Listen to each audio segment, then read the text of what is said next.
Hey, my name's Lucas Dawson. I'm 27 years old and I've spent most of my life right here in Santa Barbara, California.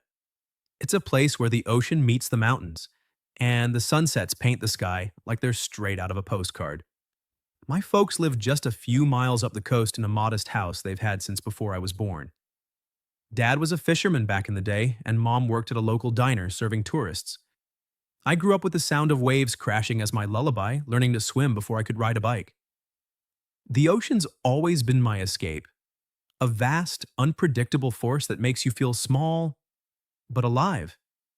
These days, I'm a lifeguard at the main beach here. It's not the most glamorous job, but it pays the bills and keeps me close to what I love.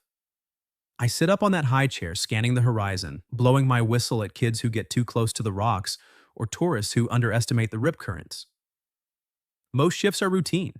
A few rescues from overconfident swimmers, handing out sunscreen reminders, and dealing with the occasional lost child.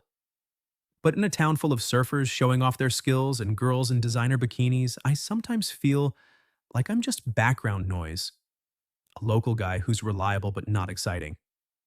No one's ever accused me of being the life of the party. That particular Saturday was one of those perfect California weekends. The beach was packed with families, couples, and groups of friends staking out spots with umbrellas and coolers. The air smelled like salt water mixed with sunscreen and hot dogs from the vendors.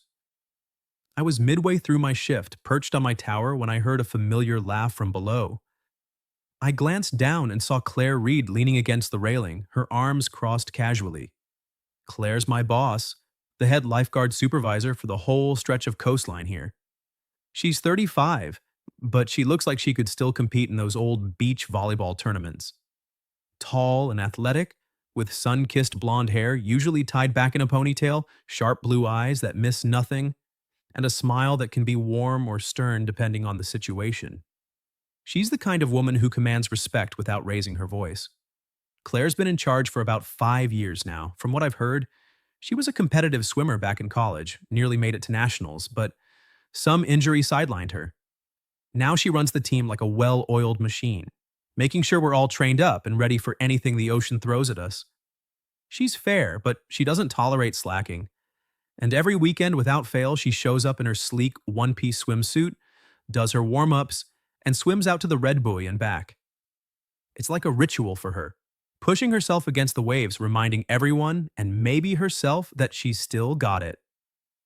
She looked up at me, shielding her eyes from the sun, her lips curving into that trademark smirk. "Lucas, you look bored up there. Spot any sharks today?"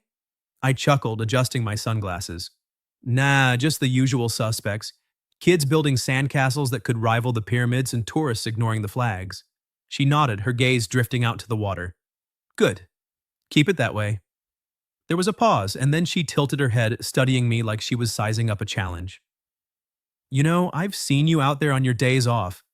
You're a strong swimmer. Better than most of the guys on the team." I felt a flush creep up my neck, not sure if it was the compliment or the way her eyes lingered. "Thanks, boss. Comes with the territory, I guess. Grew up in it." Her smile widened, a glint of mischief in her eyes. "Heard you're one of the fastest on the crew. Care to prove it?" I blinked, caught off guard. "Prove it how?" She pushed off the railing, stepping closer to the base of my tower. "Race me. Out to the buoy and back. If you win—" She trailed off, her lips pursing thoughtfully before breaking into a grin. "I'll treat you to dinner, whatever you want. Your call." I nearly choked on my water bottle. Dinner with Claire? My mind raced. She was my boss for one thing, and 8 years older than me. Not that it mattered. She looked incredible, confident in a way that made heads turn. But this felt like crossing a line, even if it was just a bet. Still, the challenge in her voice stirred something in me. Pride, maybe, or curiosity. "You're on," I said before I could talk myself out of it. "But don't go easy on me." She laughed, a genuine sound that cut through the beach noise. "Wouldn't dream of it. Meet me down by the water in 10. I'll grab my gear." I radioed in for a quick break, handing off my post to one of the other guards. My heart was pounding as I climbed down, stripping off my lifeguard shirt and leaving it on the tower. I was just in my standard red swim trunks. Nothing fancy, but functional. Claire reappeared a minute later, already in her swimsuit, stretching her arms and legs with the precision of someone who'd done this 1,000 times. A few of the other lifeguards gathered, whistling and cheering her on. "Go get him, Claire," one called. We walked to the water's edge, the sand warm under my feet. The buoy bobbed about 100 meters out, a red marker against the blue waves. Claire turned to me, her expression focused but playful. "Ready to eat my wake?" I grinned, trying to match her confidence. "We'll see about that." One of the guys blew a whistle to start us off. We dove in together, the cold water hitting like a shock. Claire pulled ahead immediately, her strokes powerful and efficient. I kept pace, breathing steadily, focusing on my form. The waves pushed against us, but I reminded myself of all those early mornings with Dad, learning to read the currents.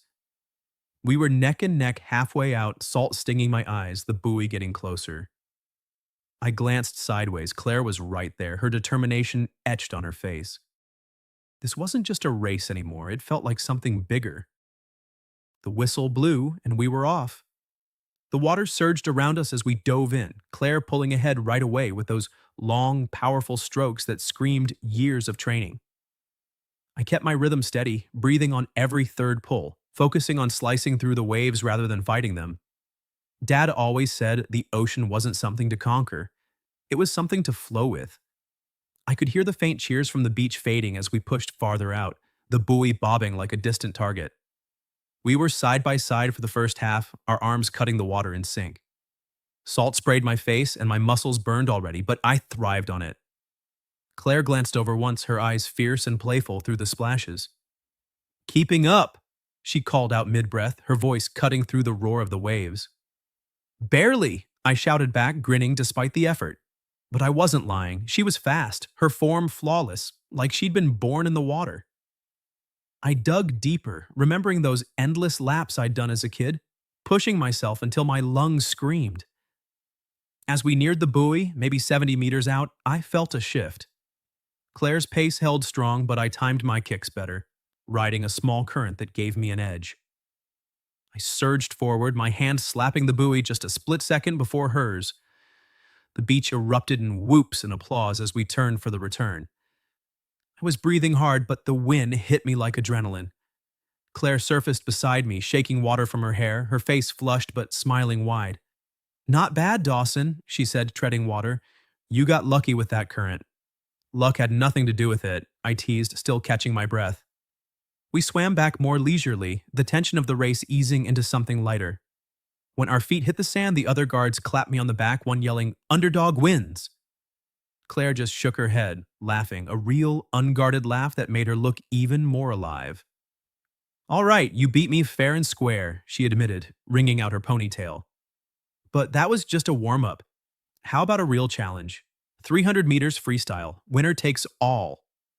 I hesitated for a second, my legs already feeling the burn, but her challenge sparked something in me. "You're on. But if I win again, that dinner better be worth it." She arched an eyebrow, her smile turning sly. "Oh, it'll be memorable." We lined up again, the crowd growing as word spread among the beachgoers. The whistle pierced the air, and this time Claire exploded forward, her strokes longer and more aggressive, like she was channeling every bit of her competitive past. She built a lead quickly, her body cutting through the water like a knife.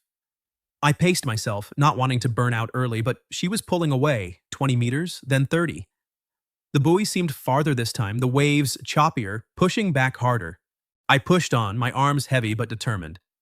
Halfway out, I started closing the gap inch by inch, my kicks propelling me forward. Claire was still ahead, but I could see her form falter just a touch, maybe fatigue or something else. Then suddenly, about 200 meters in, I heard a splash that wasn't right. Claire's rhythm broke, she flailed for a moment, her face twisting in pain as she grabbed at her leg.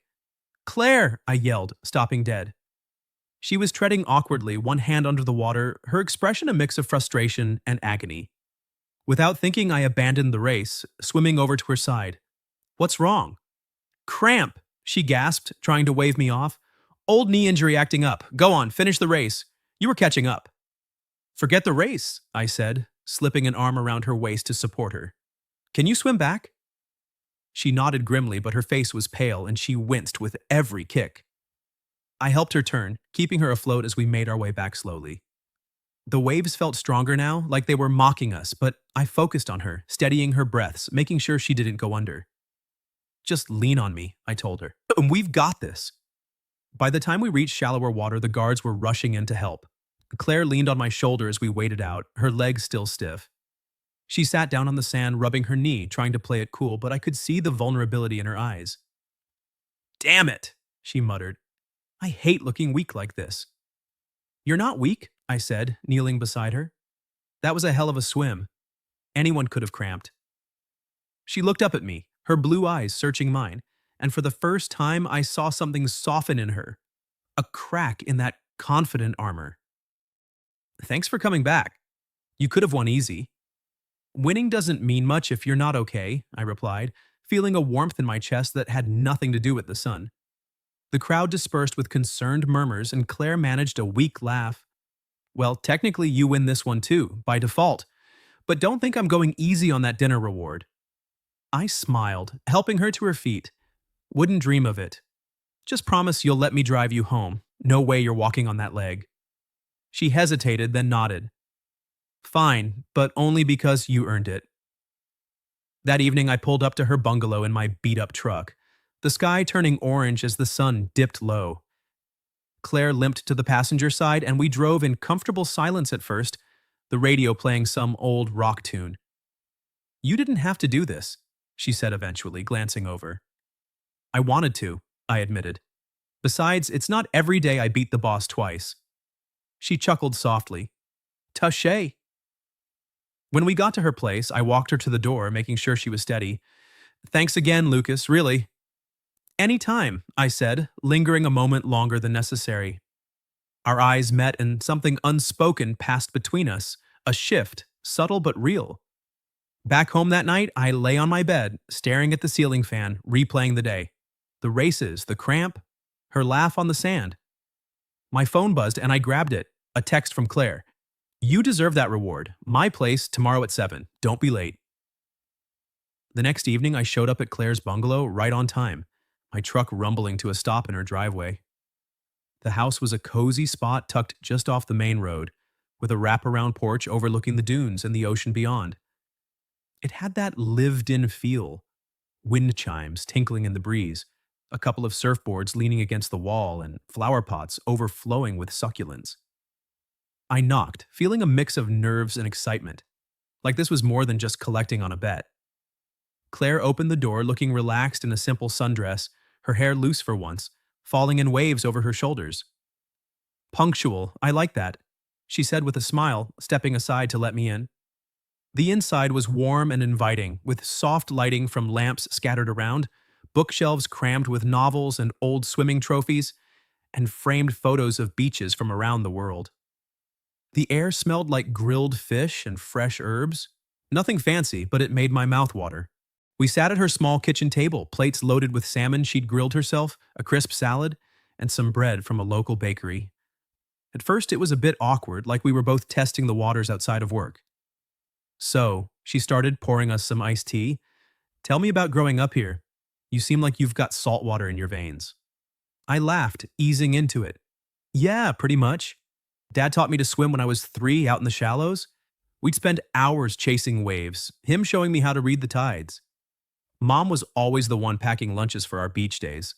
It's why I became a lifeguard. Feels like home, you know? What about you? Those trophies look serious. She glanced at the shelf, her expression softening with a hint of nostalgia. I was obsessed with swimming in college, competed at the state level, dreamed of the Olympics, trained every day, pushed my body to the limit, but then she trailed off, rubbing her knee absent-mindedly. A bad dive during practice tore up my knee. Doctors said I'd never compete at that level again.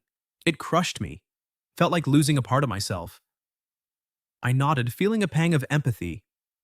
That explains why you still swim out to the buoy every weekend. Keeping the fire alive? Exactly, she said, her eyes meeting mine.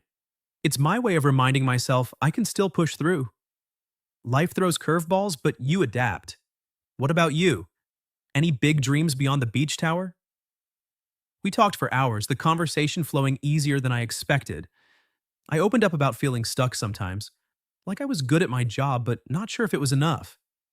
She shared stories from her early days as a coach, the highs of mentoring kids and the lows of watching them face their own setbacks. By the time we cleared the plates, the sun had set, and the room felt smaller, more intimate. Over the next few days, things shifted between us. It started with a text from her the morning after. "Thanks for last night. Knees better. Want to grab coffee after shift?" I said yes, and soon it became a routine. We'd meet at a little cafe down the boardwalk, sipping lattes and watching the surfers.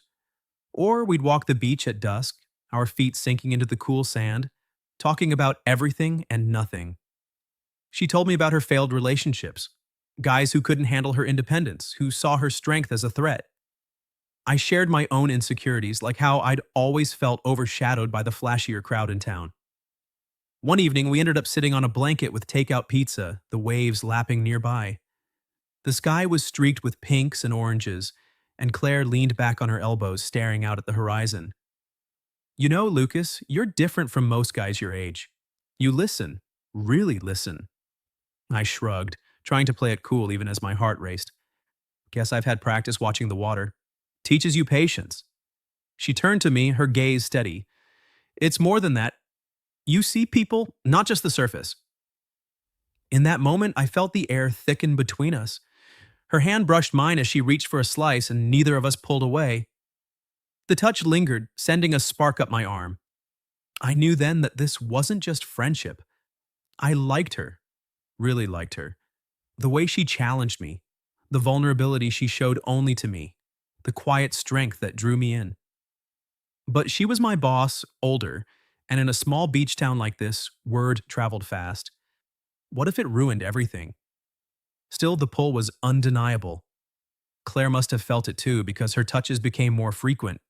A pat on the back after a good shift, a squeeze of my shoulder when we laughed. One night, after a long walk, we stopped where the sand met the dunes. The moon was high, casting silver light on the water. She turned to me, her expression serious but soft. "Lucas, there's something here, isn't there? Between us." I swallowed, my voice low. "Yeah, there is." She took my hand fully this time, her fingers intertwining with mine. "I've wanted this, but I haven't dared. The age thing, the job. It's complicated." I squeezed her hand back, feeling the warmth spread through me. Complicated doesn't mean impossible, not if we want it. We stood there, the ocean whispering around us, and for the first time, I didn't care about the risks. As the days turned into weeks, Claire and I fell into a rhythm that felt both exhilarating and dangerous. We'd steal moments after shifts, quick coffees turning into long walks, shared laughs over inside jokes about beach mishaps. But beneath it all, a tension simmered. I couldn't ignore the way my pulse quickened when she was near, or how her presence made the world feel sharper, more alive. Still, I kept reminding myself of the boundaries. She was my boss, older, experienced in ways I wasn't. In a town like Santa Barbara, where everyone knew everyone's business, one wrong step could unravel everything. It started with the whispers. At first, they were subtle, a couple of the other guards giving me sidelong glances during morning briefings. Then, one afternoon while I was packing up my gear, Mike, one of the veterans on the team, clapped me on the shoulder a bit too hard. "Hey Dawson, heard you're spending a lot of time with the boss lady, getting some special training?" He winked, but there was an edge to it, like he was testing the waters. I forced a laugh, brushing it off. "Just talking shop, man, nothing more." But it didn't stop there. By the end of the week, the rumors had spread like wildfire through the crew. I overheard snippets in the locker room. "Lucas and Claire? No way. She's way out of his league. Betty's angling for a promotion. She's too smart to fall for a kid like him." Each comment stung, chipping away at the confidence I'd built. Was that how people saw us? Me as some opportunistic guy chasing his superior? And Claire? Did they think she was slumming it? The worst part was how it wormed into my head. I started second-guessing everything. Was I reading too much into our connection? Maybe she just saw me as a friend, someone safe to confide in. The age gap loomed larger in my mind. 8 years wasn't huge, but in a small beach community, it was enough to raise eyebrows. My family didn't help. Over dinner one night, Mom casually asked if I was seeing anyone. When I dodged, she pressed, "Just be careful, honey. Mixing work and romance can get messy." Dad grunted in agreement. "Keep your head on straight, son. Don't let feelings cloud your judgment." It all built up until I couldn't ignore it anymore. I started pulling back, short replies to her texts, excuses about being tired after shifts. One evening, she messaged, "Walk tonight?" I stared at the screen, my thumb hovering before typing, "Rain check? Busy." It was a lie and it felt wrong, but the fear gnawed at me. What if this blew up? What if she got in trouble or I lost my job? The beach was my life. I couldn't risk it. Claire noticed, of course. She's too sharp not to. A couple days later, after a quiet shift where I avoided her gaze, she cornered me by the equipment shed as the sun dipped low. "Lucas, what's going on? You've been ghosting me." I shifted uncomfortably, staring at my feet. "Nothing, just tired." "Bull," she said, her voice firm but not angry. "Talk to me. Is it the rumors? I've heard them too." I looked up, surprised. "You have?" She nodded, crossing her arms. "Small town, remember? People love to gossip. Claire's robbing the cradle. Lucas is punching above his weight. Let me guess, they got to you." I sighed, running a hand through my hair. "Yeah, I don't want to drag you into drama. You're my boss. If this goes south, it could mess everything up. For you more than me." Her expression softened, but there was a fire in her eyes. "And you think avoiding me fixes that?" "Lucas, I've spent years playing it safe. After my injury, after bad relationships, I built walls to protect myself, but with you, those walls feel unnecessary. You make me want to take risks again." I met her gaze, my heart pounding. "I feel the same, but what if—" She stepped closer, her hand finding mine. "What if we don't let what ifs win? I don't care about the age or the job. I care about you. The guy who swam back for me when he could have won. The one who listens without judging." The world narrowed to just us, the distant crash of waves the only sound. I squeezed her hand, the warmth grounding me. "Claire, do you remember your bet? That reward?" Her lips curved into a soft smile, her voice dropping to a whisper. "The dinner? Or something more?" "Something more," I said, my voice steady despite the nerves. "If we're doing this, I want it to be real, no holding back." She searched my face for a moment, then nodded. "Then dare to claim it." In that instant, the barriers shattered. I pulled her close, our lips meeting in a kiss that started tentative but deepened with the pent-up emotion of weeks. It was salty from the sea air, urgent yet tender, like we'd both been waiting for this without realizing how much. Her arms wrapped around my neck and I held her waist, the world fading away. When we broke apart, breathless, she rested her forehead against mine. "Worth the wait," she murmured. We stood there, wrapped in each other, as the last light of day slipped below the horizon. For the first time, the future didn't scare me, it excited me. After that kiss on the beach, everything changed, but not in some dramatic, earth-shattering way. It was gradual, like the tide coming in. Claire and I didn't hide anymore. We started showing up together at team meetings, holding hands on walks along the shore. At first there were stares, the other guards exchanging glances, a few raised eyebrows from beach regulars. Mike even pulled me aside one day, his tone half joking, half serious. "You sure about this, kid? Boss lady's got a rep for being tough." I just nodded. "Yeah, I am." The rumors faded quicker than I'd expected. People saw us for what we were. Two folks who'd found something real amid the waves and sand. Claire handled it with her usual grace, shutting down any snide comments with a sharp look or a quick word. "My personal life is mine," she'd say, and that was that. Work stayed professional, she didn't play favorites, and I made sure to pull my weight. If anything, it pushed me to be better. Sharper on the tower, faster in drills. Our days blended into a comfortable routine. Mornings, we'd meet at dawn for a swim, racing each other out to the buoy just for fun, her laughter echoing over the water when I'd edge her out. Afternoons, we'd jog the coastline, our footsteps sinking as we talked about the little things, a tough rescue I'd handled, a new training idea she had. Evenings were quieter, dinners at her place or mine, sometimes just sitting on the porch with the ocean breeze, no words needed. We even started giving back together. Claire had always wanted to teach kids to swim, so we set up free lessons for local families who couldn't afford classes. Watching her with the little ones, patient and encouraging, as they splashed through their first strokes, made me fall harder. "You're a natural," I'd tell her. She'd smile, eyes soft. "It's healing, giving what I lost a chance to live on." A year flew by like that. Simple, steady happiness. The beach became our shared world, the ocean a constant reminder of how we'd met. One golden afternoon, as the sun hung low, I led her back to that same stretch of sand where our first race had started. The waves lapped gently and a few seagulls wheeled overhead. I got down on one knee, pulling out the small ring I'd saved for her. Nothing flashy, just a band with a wave etched into it. "Claire," I said, my voice thick with emotion. "That day you challenged me to race, I thought I was just proving something to myself, but really I was losing. To you, to this feeling I never saw coming. You've shown me what it means to dive in, no holding back. Will you marry me?" Her eyes filled with tears, sparkling like the sea. She pulled me up, cupping my face. "Lucas, you didn't just win a race. You won my heart when I least expected it. Yes. 1,000 times, yes." We kissed there, the same spot where it all began, the world blurring around us. Later, we dove into the water fully clothed, laughing as the waves crashed over us, washing away any lingering doubts. Life since has been a beautiful rhythm. We got married on the beach at sunset, surrounded by friends, family, and the team who'd become like kin. No big fuss, just vows exchanged with the ocean as witness.